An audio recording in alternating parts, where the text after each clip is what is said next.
Guess it's kind of good timing that the film I just saw just got nominated for 7 Golden Globes. Of course, if you clicked on the video, you pretty much already know what I'm going to be talking about, because it's the newest film from Guillermo del Toro, which is The Shape of Water.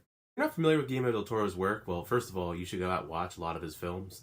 But he kind of has like this very unique, very tale-esque kind of style to him, and a lot of it kind of similar to like Grimm's fairy tales in a way, which is probably part of why I like his stories, because they're kind of out there. But definitely check him out if you haven't beforehand. The story for this one centers mostly around Sally Hawkins' character, who's this mute janitor at this secret government lab set in like the 1960s. And her and Octavia Spencer's character, who's another janitor there, they kind of just discover this secret creature that they're testing on in there. And so they, mostly Sally Hawkins, but they form a bond with the creature throughout the film. I do have to admit, this film by Guillermo del Toro is one of, if not the best film I think he's done. At least except Pan's Labyrinth, because I think Pan's Labyrinth is amazing. I mean, that's pretty high competition right there, since they're both really excellent films.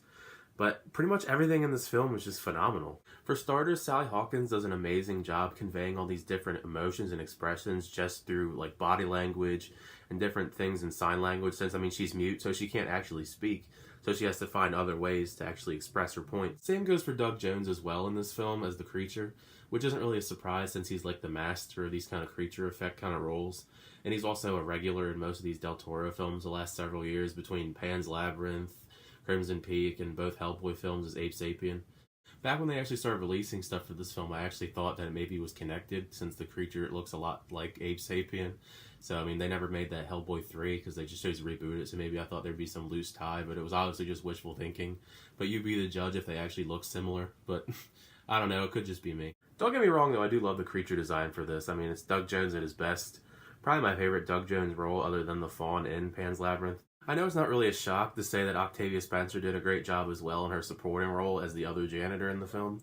She has really good exchanges with Sally Hawkins' character, and that's probably one of my favorite parts other than the stuff with the creature. I mean, she's just like a really sassy, awesome lady in the movie. She just meshes really well with Sally Hawkins' character. She pretty much speaks for Sally Hawkins because she's the one who tells everyone what she's signing throughout the movie, even if it's not always correct. Even Richard Jenkins has a pretty solid role in this film as like another supporting character who's pretty much like Sally Hawkins lives with Richard Jenkins' character and kind of like helps take care of him when she's not at the lab. And he's like an artist. And like I feel like I'm just repeating myself saying that everybody's doing such a phenomenal job, but they really do. But I will leave with one last one, talking about Michael Shannon's character. Even if he's kind of one-dimensional, I did really enjoy Michael Shannon as the antagonist for this film.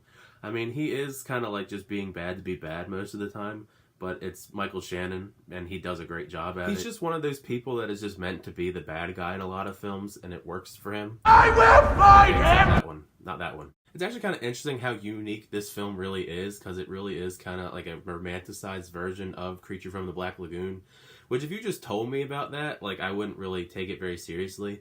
But since Guillermo del Toro crafted like this really great story around it, like, I could actually believe a woman could fall in love with a big fish monster. I do need to touch on the cinematography and the score for this film, because honestly, both of them were perfect.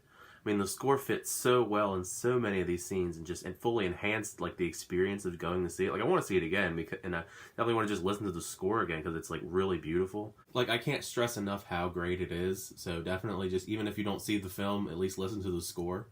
It's probably one of my favorite scores of the whole year, if I'm being honest. They don't really go to too many places, but I did love a lot of the sets in this film. But I'm also kind of nitpicking because it's supposed to be set in Baltimore, where I'm from. And obviously nothing looked like Baltimore. You know, I looked it up after the film because I found that interesting, and it was all filmed in Canada. So, I mean, at least they tried, but I mean, you're not going to fool anybody that actually is from Baltimore. But it was still great. I mean, they were all really nice. It's just, that was a nitpick. It's not a negative at all. If I had to find negatives for this movie, and if I really had to, like, stretch for it, it would kind of just be like, I don't think a casual moviegoer would be that interested in this movie, since it is kind of weird. I mean, I can't blame them for it. I mean, it is like a woman falling in love with a giant fish monster creature, which is obviously weird, and it's also kind of violent. There was actually people that left my screening, like, I guess in disgust, or they just didn't like the movie in some fashion. That's why I thought that maybe the casual moviegoer wouldn't really like it that much. Also, I felt like the Russia angle in this movie didn't really go anywhere. I mean, I get why it's there, because it's set in the 1960s, but like, I kind of felt like it kind of fell flat in the movie, if I'm being honest. Moving on to my score for the film, I'd have to give The Shape of Water an A-. I'm still not completely sure yet if I love this more than Pan's Labyrinth, but it's definitely a close second, if not upseating it in first place. But Guillermo del Toro did it again and made a very great, like, twisted, kind of messed up story of this, like, fairy tale that he crafted out of, like, the most ridiculous things you expect, which I guess is part of why I like Guillermo del Toro films so much. But definitely check this one out. It probably will win. I think it's nominated for, and it's definitely going to get Oscar buzz.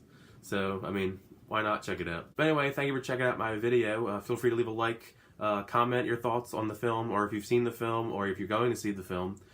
Hit that subscribe button. But until next time, I'll see you guys later.